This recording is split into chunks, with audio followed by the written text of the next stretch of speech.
introducing the company. The story began in 1946 when John Benny joins the British Merchant Navy, and he starts his explorations for precious metals like gold, silver, and even nickel. We all know that love can create everything, and something that is created with love, we know that it's going to last forever. It's going to have endurance. And this time, love created an Opal dynasty. When John meets Sophia, well, their son, John Jr., he grew up in this amazing world of colored gemstone opal. He grew up to acquire one of the opal mines in Queensland, and he changed the name of his boutique in Sydney in Opal Minded. Well, the one that we all know today. He met Renata and they fell in love, and together they shared this love and appreciation for opals and for the magnificent color and play of color. They say the play of color intrigues them. Together they build this amazing opal design house up in Australia, in Sydney. And actually it was one of the first design house and opal maison in Sydney. Today I'm really proud, honored, and I have the privilege that I have here with me the one and only, the creative director of Opal Minded, Renata Bernard. And I'm gonna invite her here and we're gonna talk about opals, amazing play of color. You're gonna see beautiful loose gemstones and some amazing designs. So let me see, I want to invite Renata. Thank you for coming. It's such a pleasure. I'm honored. Renata Bernard is here with us from Sydney, Australia. Hello. Good evening and good morning.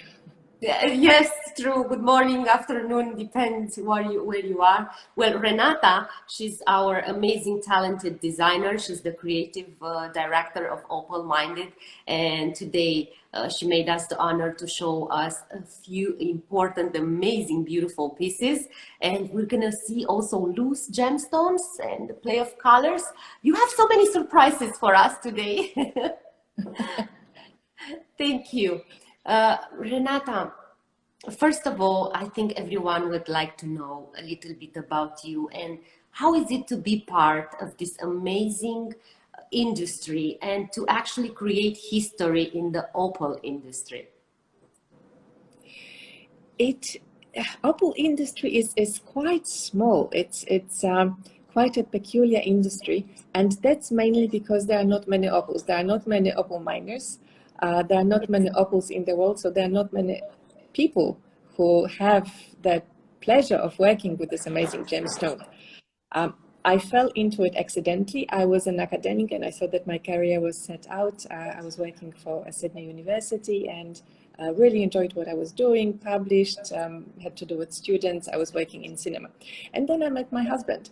My now husband. He wasn't husband straight away. And he was an opal dealer. He had a retail store, the boutique. He founded it. His parents were opal miner and opal cutter. And I was rather unimpressed by this whole idea of dealing with opals until one day, and this is 3 years into seeing one another, so we're already quite comfortable. I really didn't pay much attention to opals, and my husband's friend brought over, he was an opal dealer as well, he brought over a few parcels of exquisite opals. So we were sitting at a table after a meal. I was looking at these opals, which were just absolutely breathtaking. They were party color boulderopals and various black opals that I had not imagined that such beauty was possible in a gemstone. They were big also. They had quite a big size, right? As well. Yes. So they were sizable. However, what really amazed me at the time was the color and the play of color, how exciting and how varied these gemstones were. So I was pretty much, that was it. Then I started to visit my husband's store, and I decided that what he was doing we could do better together. Of and course. and Yes. this is how it went. Oh, that's beautiful. That's a beautiful story. And you actually fell in love with the play of color of opals, and you got into this, and you studied gemology, and then you actually you are now the creative director. You design amazing pieces. Yes, thank you for sharing that story. Amazing. You see, everybody, actually, it's when you see the gemstone in real life and you hold it in your hands, that's when you fell in love and you actually understand the value, right? Yeah. So in Okay. fact, we are going to be showing some gemstones here.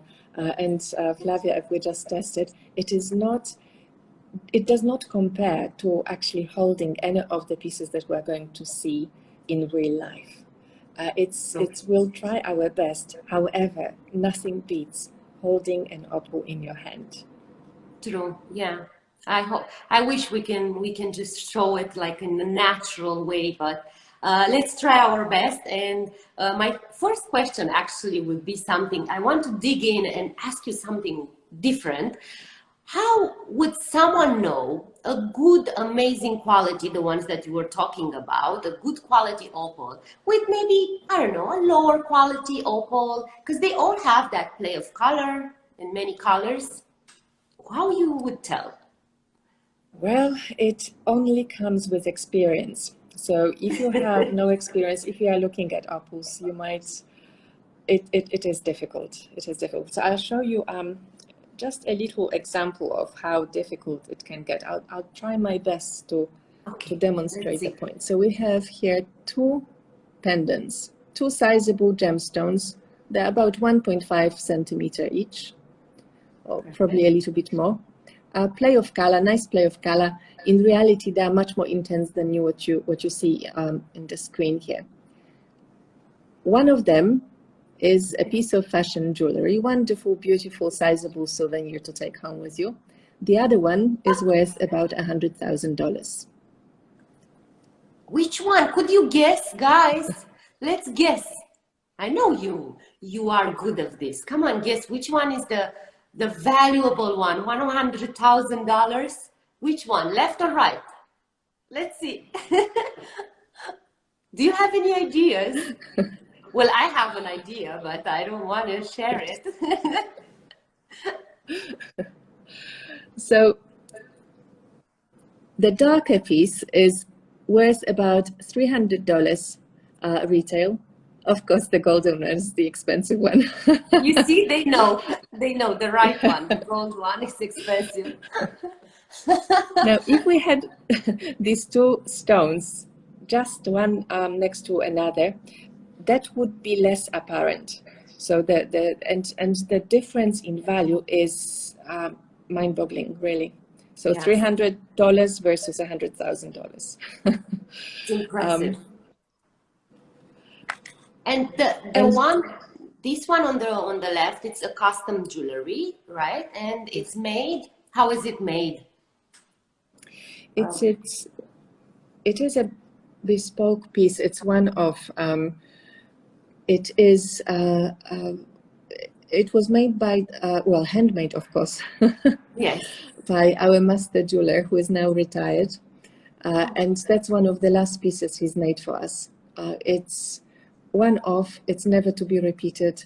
I love in my jewelry designs, I love a little bit of movement. So I always try to find a reason to have a couple of diamonds just to add a little bit of shimmer above the play of color. So we have this double excitement of the moving diamonds and the colors shifting in the gemstone. So Yes, that's to enhance it. Beautiful. But the one that the one on the right, the beautiful one, it has such an impressive play of color. It's such greens and blues. It's such a beautiful, beautiful piece. I hope you can see it through this screen. it's very hard to capture the beauty of opals in camera, and I guess recording in a camera, that's probably the best way of getting the message of the play of color across space. It is fiendishly difficult. I can show you another. This is a black opal again. Hi, Craig. I have my friend from Australia here. Hi.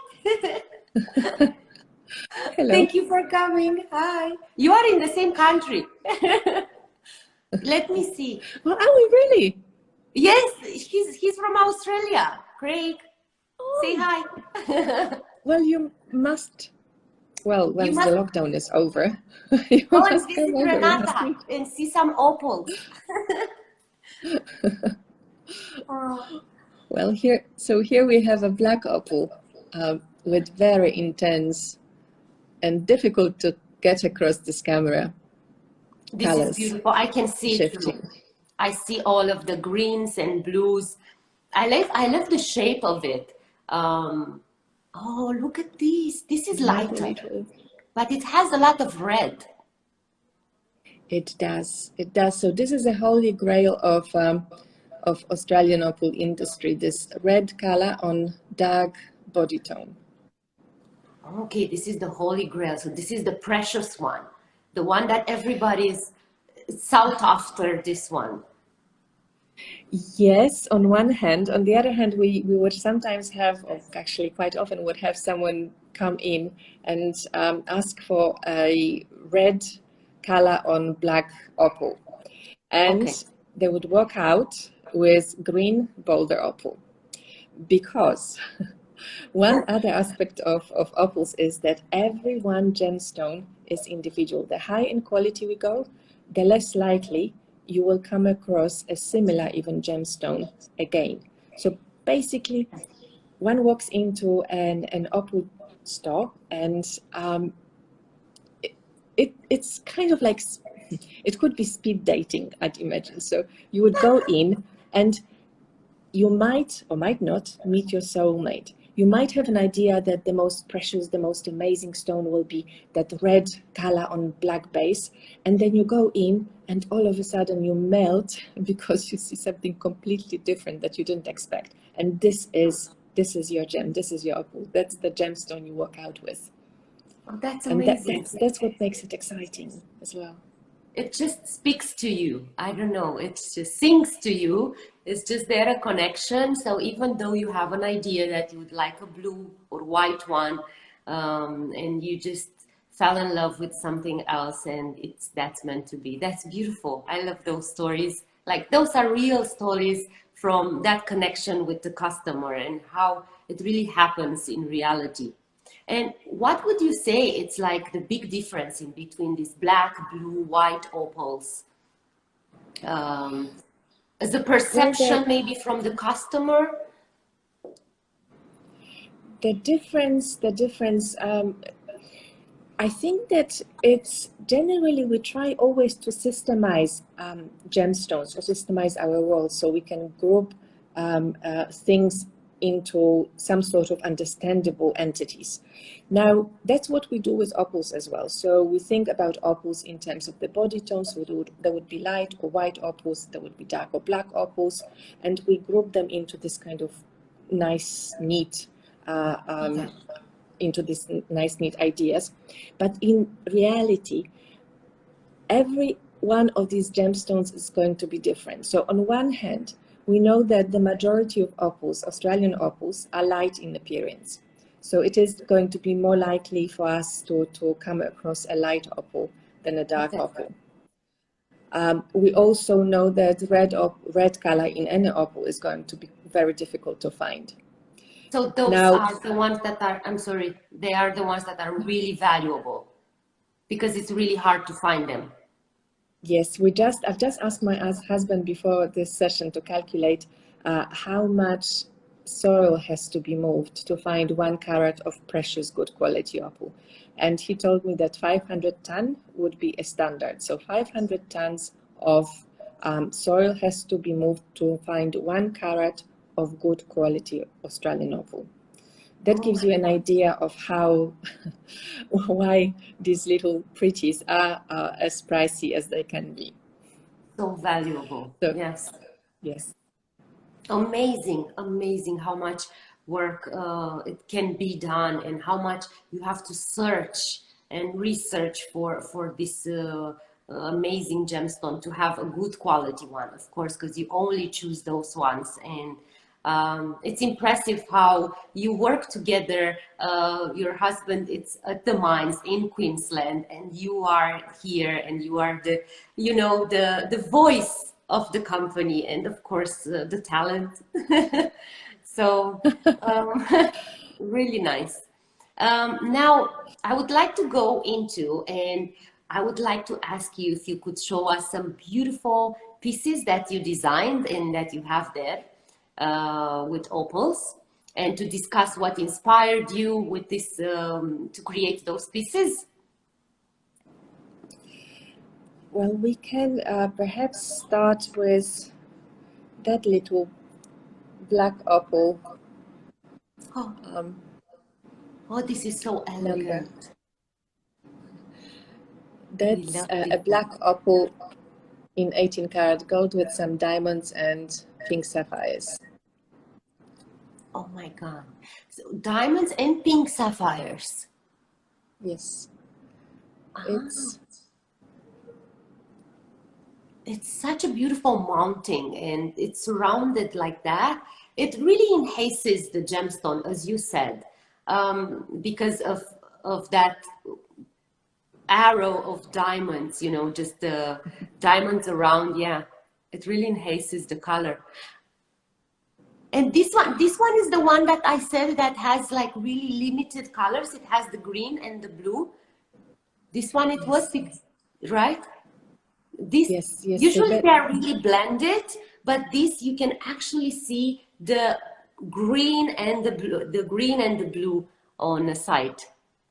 indeed, indeed, that's quite rare to find. That as you pointed out, that separation of color, this kind of chunkiness to color, and Okay. that's what makes this particular opal exciting. Now, if you ask me why it is designed the way it is, I don't have a clue. It just had to be this way. So the Just ring is had to called be. What's the Life's name? Garden. Life's Garden. Life's Garden.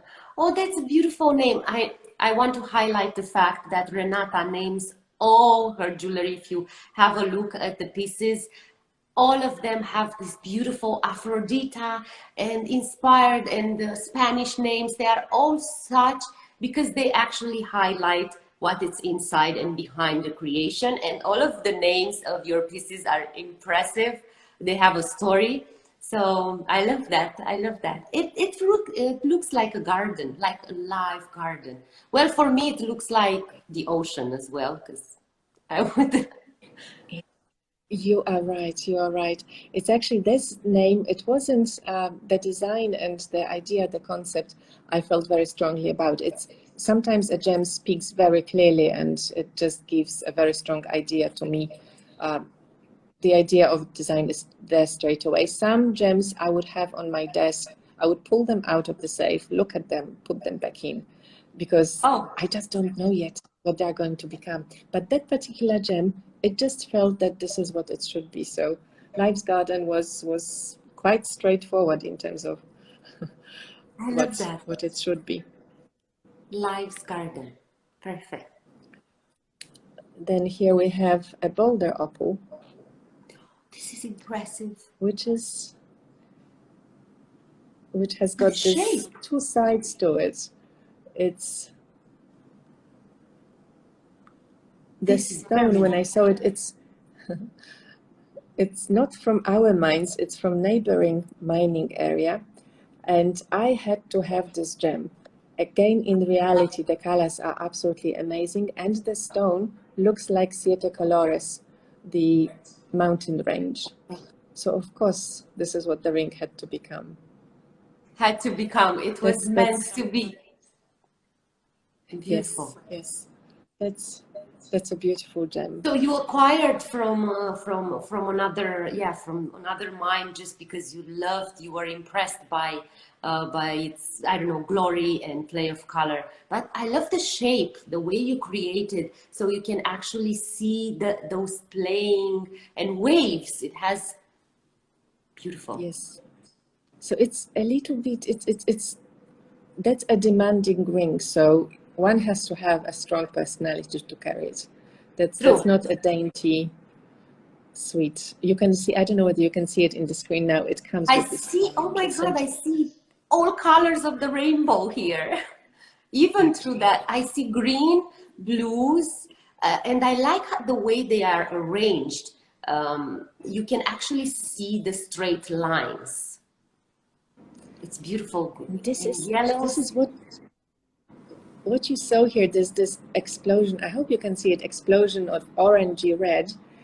That is what I personally really, not the color itself, this particular color, but there are some pieces, some stones that I would look at many times and I would see a different color almost every time I look at the stone. So I would Exactly. discover a little red patch, or there will be some bright yellow happening right in the corner where I didn't see it before. And that's mesmerizing. This is Impressive. why I love it. Yeah, it's just a surprise all the time. It's not the same with any other gemstone, with all the other gemstones, with tanzanite and even alexandrite, that it's a changing color gemstone, and it changes color with the source of light, either it's incandescent or it's daylight. You know exactly what you're gonna get. You know the specific colors. With opal, as you said, you don't know. It's magical. It's a surprise. Therefore, we love it. I have here someone that it says you are the best, and you designed a really nice opal, and can wait to pick up his opal. That's Kim. Kim, we were just talking about bespoke pieces. Kim's ring is with our jeweler right now. Kim is in America. We're in Oh, Sydney, and hi. she has been to our store.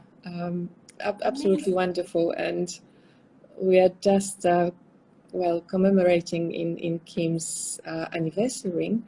Um, also, her wonderful doggies. So it's a very special project. Oh, beautiful, beautiful. And so, if you are, we are on this subject, I want to share this with everyone that Renata does amazing, impressive bespoke jewelry. And she has, you do like a private conversation with your customers, you design, and how you actually start, if I may ask, how you start designing, a bespoke jewelry. Well, it always starts with the gem. So essentially, whenever we start a conversation about, say, a ring someone would like to have, usually it's to commemorate a special moment. We would start with a gem because that will become the focal point of anything that happens afterwards. Once we have a Okay. gem, then we usually discuss what elements, what needs, what function, what purpose a ring would serve. So if it is to be a ring, say a ring, worn Yeah. every day, then we have to make sure that the opal in the ring is going to be well protected. So it's going to last forever and generations. If it is going to be a cocktail ring, we can do anything with it. We don't have to really worry about um, gardening with that ring. So Yes. that calls for different set of functionality. So once we have the gem, once we have the ideas of the design, then I really love, and this is where the project with Kim, which is happening right now, I Yes. love infusing any piece of jewelry with as much meaning as can be had in a given moment. So I love hiding little messages that would be meaningful to the wearer.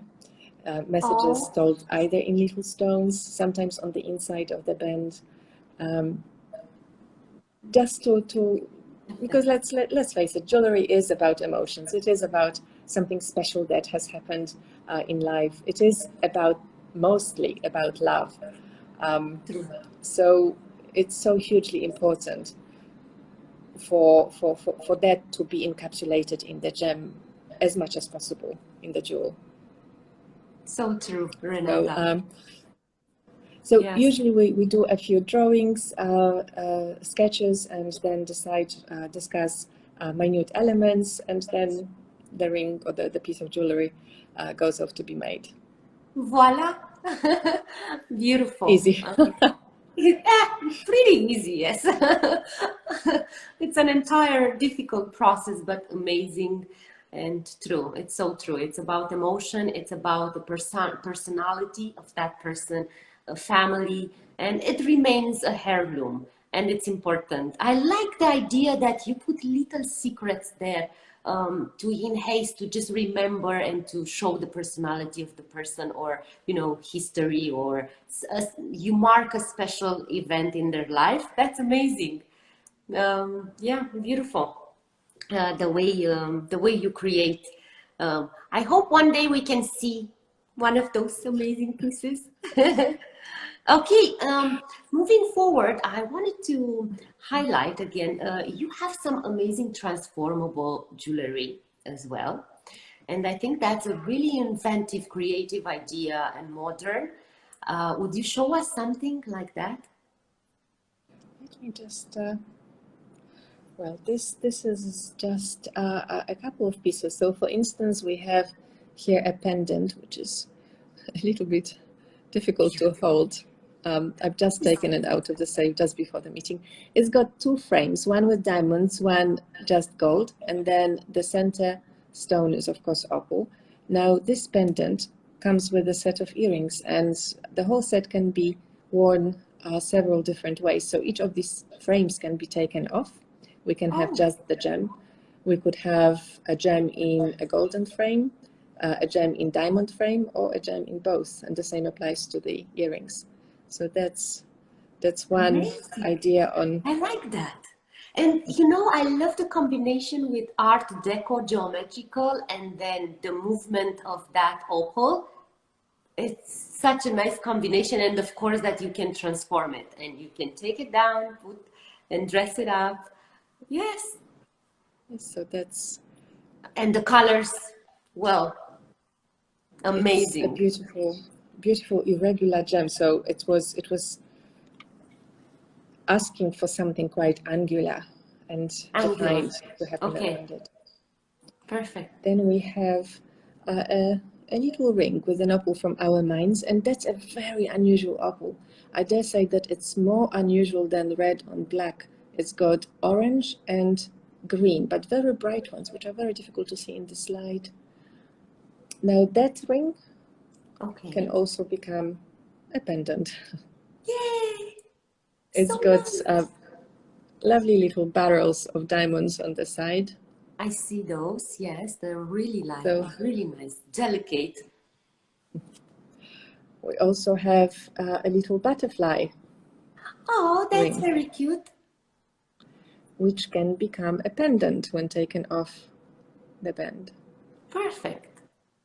So you can use it either way. I really love transformable jewelry because you have two pieces in one. What can you wish more, And you have that amazing opal and yeah, really nice. The combinations, beautiful. I It love allows that. more versatility. I thought that I might also show you, because that's a gem that's perhaps less known or less known opal than black opals. Everyone is talking about black opals and light opals. So if you come across opals, that's the first point of contact. This Okay. is a boulder opal. We already looked at it with Flavia. It's got, you might be able, I hope you can see the surface of the gem. It's quite undulated. There is quite a lot happening. It's like ranges of mountains and different hills. True. Now, to cut the opal, this particular opal, this way, to polish it so we can preserve the best possible color across all these little hills and cavities, that's really quite a skill. That requires a lot of experience and a master hand at Of polishing course, opals. And then to be able. And how long it takes a long time to be able to do something like that. it does. So if we look at cabochon opals, so the lovely oval classical shaped gemstones, they take less time to polish because they really are about the perfection of form. So getting a particular shape, getting as high dome as possible on a particular gem. So it's in a way a skill of repetition of a particular shape, and it's, of course, it's not easy. It's everything takes time. But when it comes to a stone like this, that is work for quite a few hours of careful deliberation and deciding whether taking this extra little tiny layer of precious opal is going to give us better color, or are we going to lose something already beautiful. So that's really nerve-wracking. It's a risk all the time. It's a risk, and yes, beautiful. I love this piece. This is magnificent. And as you said, hills, and I see waves. I still see waves of the ocean, and the light, the luster of it. I mean, everything is just impressive. The colors, you have a lot of greens and blues and yellows. You can see everything. It's a rainbow in there. Plus, this shape, it makes it feel so natural. It makes it feel like like it's exactly from the mines. You took it from the mines, and it's there. You know, you feel that nature. Beautiful. Now, if anyone has any questions, please, I invite you to ask. I do have a few questions beforehand. Before we started, I had some followers asking me a few questions, and I want to ask you one of those. So they will be happy, and they are actually interesting questions. I really believe are really good questions. Somebody asked me, what is the most expensive piece currently available, and maybe one of that you sold during this I don't know, period of time that you created. The prices, oh gosh, that just in COVID, perhaps if we speak of this COVID period, because it's particularly memorable. The priciest piece that we sold during COVID was 115,000, and that was not even a sizable but very beautiful double-sided black opal in a pendant, and that was right at the beginning of COVID. That's not the most expensive thing that we sold. That's not the most valuable thing that we sold, and that's not the most valuable thing we have. But when it comes to this particular time. To this particular time, yes, amazing. Ciprian, I hope you're happy. And now he's asking if you have for men, if you design for men and you have opals and rings and things like that for men. Yes, we do. This is actually something that I have been meaning to commit more time to, because we have, at this stage, we have a handful of pieces for men, including cufflinks. Essentially, in my history with opal-minded, bespoke cufflinks and bespoke signet rings or opal rings is something that I focused more than developing a line that would be ready-made, even limited edition. So we do make bespoke pieces for men, but our offering at the moment of one-off ready-to-wear pieces is not huge. Something that I've been meaning to change. Perfect. We know everything is possible, guys. Everything is possible. I have here a dear friend and someone that I really appreciate, Canel. I think you might know her, Canel Ponchin-German. She's an amazing French designer. I think you might know her. She's here, and I want to say hi and thank you very much for joining. And she's asking me if you have comb opals, honeycomb opals. No, we don't. We have come across those a few times. If you wish to find them, I think I know who might have them. I just would have to ask, get the So contact yes. details. So perhaps via Flavia, I'll be very happy to share. We don't have honeycomb opals, but I believe I know who has them now. So she Okay, has good. some decent selection. Okay, Kanel, I'm gonna put you in contact. Anyway, I think you kind of know each other. We're gonna talk. Yes, she's amazing. She designs beautiful, amazing, unique designs, something one of a kind. And I'm really proud of her. Thank you for being here. Yes, okay, and moving forward, what I wanted, it was one subject that I wanted to touch like really fast because I know it's really important for people and for customers nowadays, especially when this pandemic started and we are all focusing on to be a good consumer and to be a good to work with sustainability and ethical working, and I know you are involved in all kinds of projects like that, and I would like to know a little bit more about that. So I think, well, I should probably start with saying that when it comes to sustainability and thinking very carefully about the impact what we do would have on nature, we started before it was popular. I understand that sustainability has become a popular theme in probably last 10 years more so than before.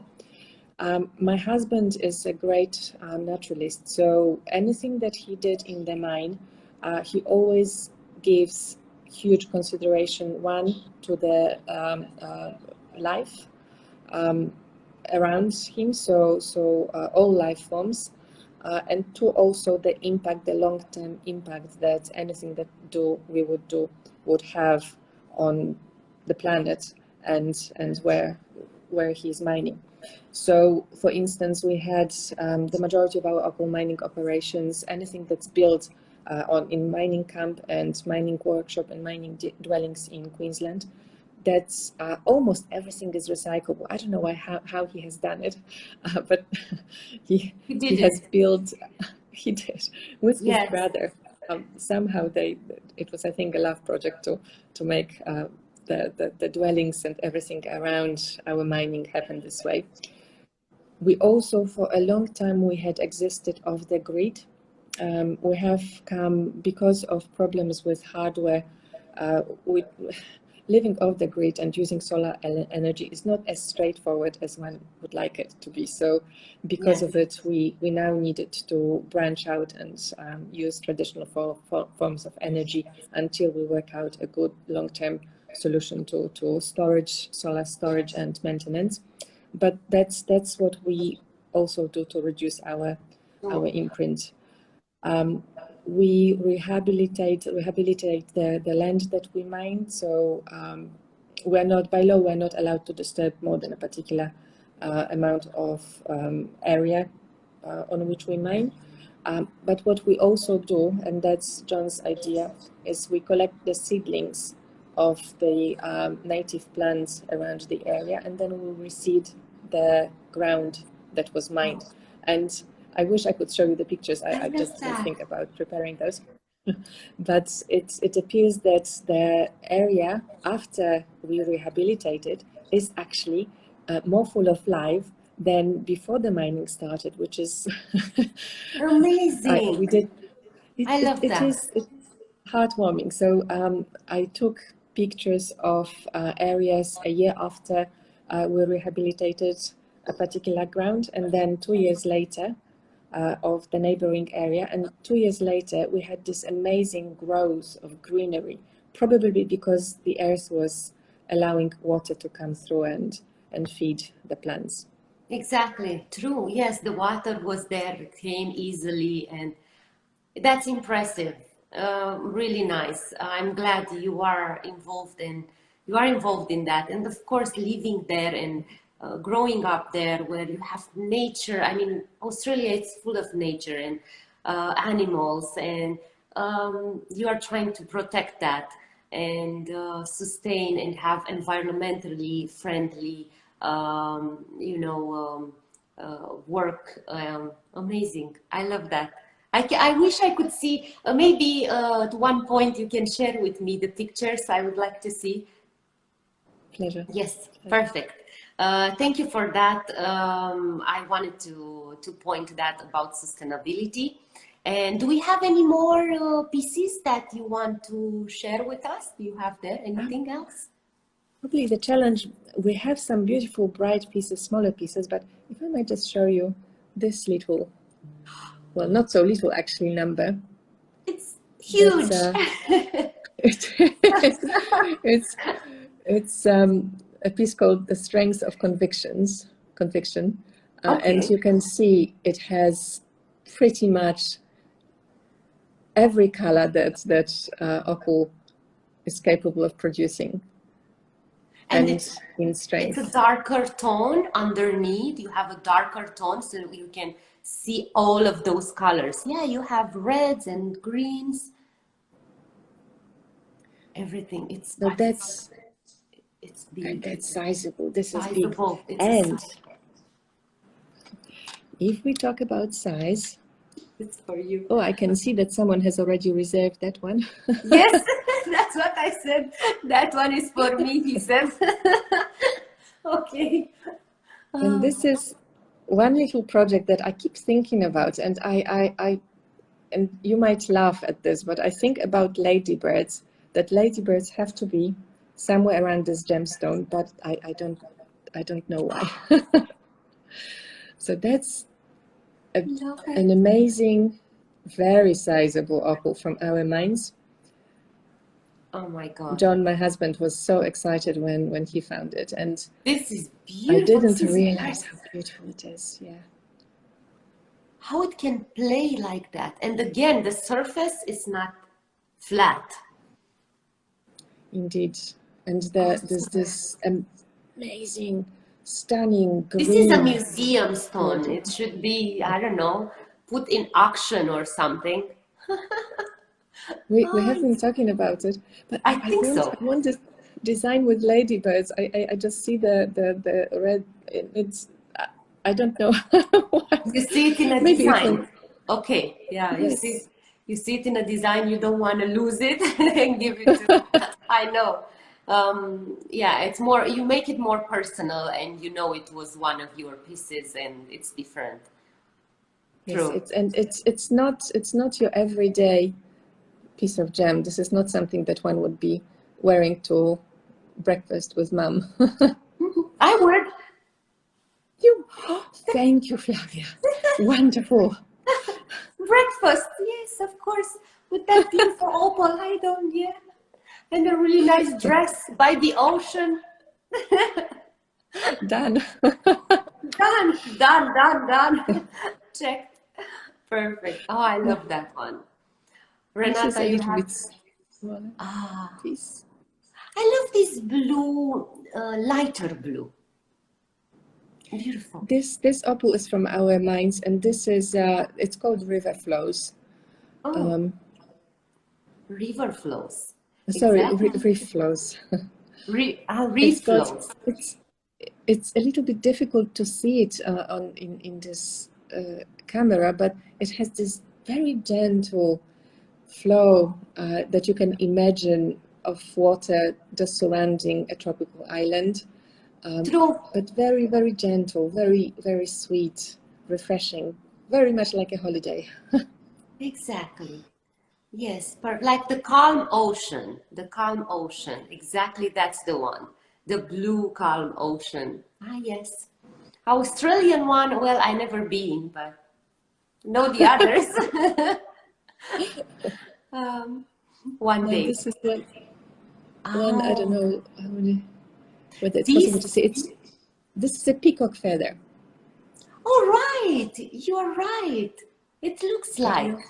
It looks like a peacock. It looks like it a has feather. You're right. It's amazing. I love this.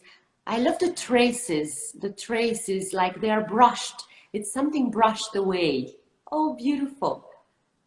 and you see you already realize that there are such what we see in majority of opals, so this kind of pinpoint or flower pattern, that's just one type of color play that we can find. There is so much more. There is so much more. Everything is there. And Oh, that's a black opal. That's very difficult to get across camera, but that has got very strong reds against quite dark body tone. But I don't think yes. that. I see a lot of red there. Yes, I see combination with some violets. I think more than Yeah. blues. Yes, because next to red, maybe it looks violet than to look blue. So that's why, yes. Amazing combination. I think somebody was asking me, even though, I mean, it's hard to answer, you cannot, they are all valuable, but somebody was asking me what's the most valuable, the blue, the dark, the black one, the white one. Right. There is a very clear degradation of value that has got to do with the rarity of things that we find. However, so basically the way it goes that because red is the rarest color and the Yes, very you dark said. body tone is difficult to find, so red on black is going to be the most expensive. However, it is also entirely possible to find a light opal or an opal on the lighter side that will have such bright, amazing colors that it would eat for breakfast and a red on black, so to speak. Perfect. So Amazing. it is about brightness. It is about excitement. It is about seeing something quite difficult to believe. So those opals are the rarest. Those opals are most exciting. And it doesn't really matter whether they are dark, light, red, green, purple, blue. What matters is that when you look at them, you stop breathing for a You stop moment. for a moment. Oh, I love that answer. Thank you. I think it's really clear now for my friend and for everyone. It doesn't matter the color, and also it's a matter of taste, right? Uh, it's always with all gemstones, but the same like all the others. It's the impression that you have, how wow it is, that play of color that makes them valuable. The combinations of colors and how you can see what you can see inside. The wow moment, that's all about. And yeah, it's not about the particular white or red color. Okay, we covered that. And I think we are going to an end. There is nothing else right there. And I want to thank you very, very, very much, Renata, for being here, being with us, showing us amazing jewelry pieces and also loose gemstones, and making us understand the valuable ones, making us understand how is it to, be involved in the entire process, from minds to understand the process, from minds to creation, polishing, and all that. And I hope next time we're gonna go to the mines directly and you're gonna see that amazing, right? I hope so. I think that my husband is actually watching us as well, if I'm correct. Yay! His name is Bernard. So Hi, thank you for being here and thank you for making all this happen. Um, I hope you all liked thank you it. so much. Thank you, Renata, for being Thank you for here. having me. We had Renata here, the creative director of Opal Minded. The story began in 1946 and it's still there. It's still growing. Have a look at every single piece. If you have questions, please ask us. We are here. And let's see next time to go there to the mines and see the reality, right? Thank With you. pleasure. Thank you so much, Flavia. Thank you, Renata. Thank you Have for a everything. great day, everyone. Bye. Bye bye.